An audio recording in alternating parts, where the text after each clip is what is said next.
ആവിഷ്കാര സ്വാതന്ത്ര്യവും മതനിരപേക്ഷതയുമുള്ള ഇന്ത്യ മഹാരാജ്യത്തെ പ്രബുദ്ധവും സംസ്കാര സമ്പന്നവുമെന്ന് അറിയപ്പെടുന്ന കേരളത്തിലെ പ്രമുഖ ഓൺലൈൻ മാധ്യമമായ മറുനാടൻ മലയാളിയുടെ എഡിറ്റർ ഷാജൻ സ്കറിയെ തൊടുപുഴയ്ക്ക് സമീപത്ത് മങ്ങാട്ടുകവലയിലെ നടുറോട്ടിൽ വെച്ച് ക്രൂരമായി മർദ്ദിച്ച് കൊല്ലാനുള്ള നീക്കം നടന്നു എന്ന വാർത്ത കഴിഞ്ഞ ദിവസങ്ങളിൽ വലിയ സെൻസേഷണലായിരുന്നു. ഷാജൻ സ്കറിയ തൻ്റെ നിലപാടുകളിലും ദേശീയ ബോധത്തിലും ഉറച്ചു നിന്നുകൊണ്ട് വാർത്തകൾ അവതരിപ്പിക്കുകയും വാർത്തകൾക്കുള്ളിലെ മുഖ്യധാരാ മാധ്യമങ്ങൾ തമസ്കരിക്കാറുള്ള പല വസ്തുതകളെയും ഭീതിയോ പ്രീതിയോ കൂടാതെ വലിച്ച് പുറത്തെടുത്ത് പ്രേക്ഷകരുടെ മുൻപിൽ എത്തിക്കുകയും ചെയ്യുന്നതിനാൽ കപട രാഷ്ട്രീയക്കാരുടെയും സമൂഹത്തിലെ പല ഫ്രോഡുകളുടെയും എല്ലാം മുഖംമൂടികൾ അഴിഞ്ഞു വീണിട്ടുണ്ട്. എന്നാൽ ചില വാർത്തകളാകട്ടെ പലരെയും മുറിപ്പെടുത്തുന്നതിനും സാമൂഹ്യ മാധ്യമത്തിൽ തെറ്റിദ്ധരിക്കപ്പെടുന്നതിനും കാരണമായിട്ടുണ്ടാകാം.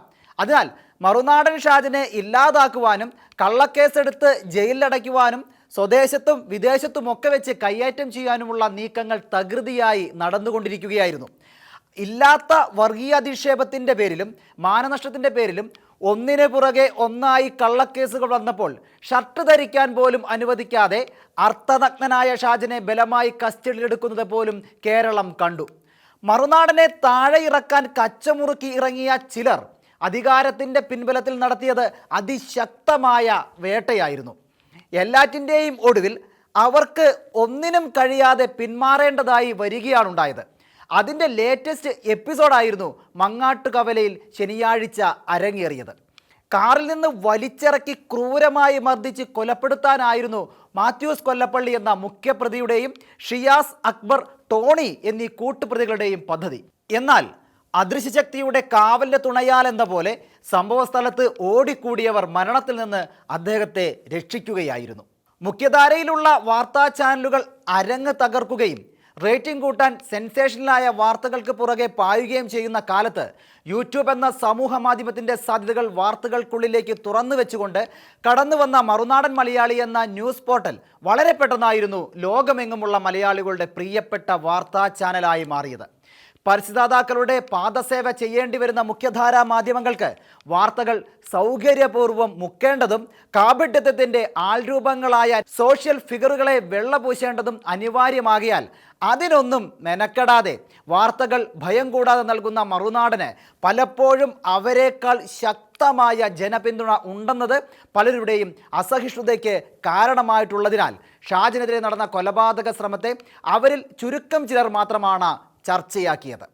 മറുവശത്താകട്ടെ വർഗീയതയുടെ അതിപ്രസരമുള്ള ചില മാധ്യമങ്ങളാകട്ടെ മനുഷ്യത്വം തൊട്ടു തീണ്ടാത്ത വിധത്തിൽ മറുനാടൻ മർദ്ദനത്തെ ആഘോഷിക്കുന്ന ഭീവത്സമായ കാഴ്ചകളാണ് നാം കണ്ടത്. ജനാധിപത്യത്തിൻ്റെ നാലാം തൂണുകളായ മാധ്യമങ്ങൾ അറിയുവാനുള്ള പൊതുജനത്തിൻ്റെ അവകാശത്തെ സംരക്ഷിക്കുവാൻ സാമൂഹ്യ പ്രതിബദ്ധതയോടെ നിലകൊള്ളേണ്ടവരാണ്. അത്തരം കമ്മിറ്റ്മെൻറ്റുകൾ ഉത്തരവാദിത്തോടെ പൂരിപ്പിക്കാൻ ചുരുക്കം ചില മാധ്യമങ്ങൾക്ക് മാത്രമേ കഴിയുന്നുള്ളൂ എന്നതാണ് സത്യം. കൊല്ലാനും ചാകാനും ഭയമില്ലാത്തവർ എല്ലാ സമൂഹത്തിലുമുണ്ട്.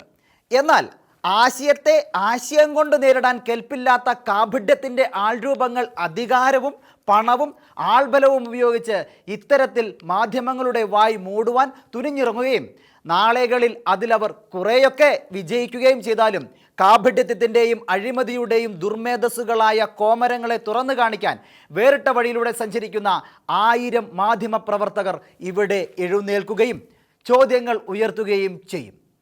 അപ്രീതികരവും അവാസ്തവങ്ങളും അർത്ഥസത്യങ്ങളും ആയ വാർത്താ അവതരണങ്ങൾ പലപ്പോഴും അതിന് വിധേയരാകുന്നവരെ അസഹിഷ്ണുതപ്പെടുത്താറുണ്ട്. പക്ഷേ അതിനുള്ള പ്രതിവിധികൾ കൈക്കരുത്തോ അധികാരമോ പ്രയോഗിച്ചല്ല, നിയമപരമായ മാർഗങ്ങളിലൂടെയാണ് ചെയ്യേണ്ടത്. ഷാജൻ സ്കറിയയ്ക്ക് നേരെയുണ്ടായ ആക്രമണത്തിൽ ശക്തമായി പ്രതിഷേധിക്കുന്നതോടൊപ്പം ധീരമായ മാധ്യമ പ്രവർത്തനവുമായി മുന്നോട്ടു പോകാൻ ശക്തമായ പിന്തുണയും ഒപ്പം പ്രാർത്ഥനയും.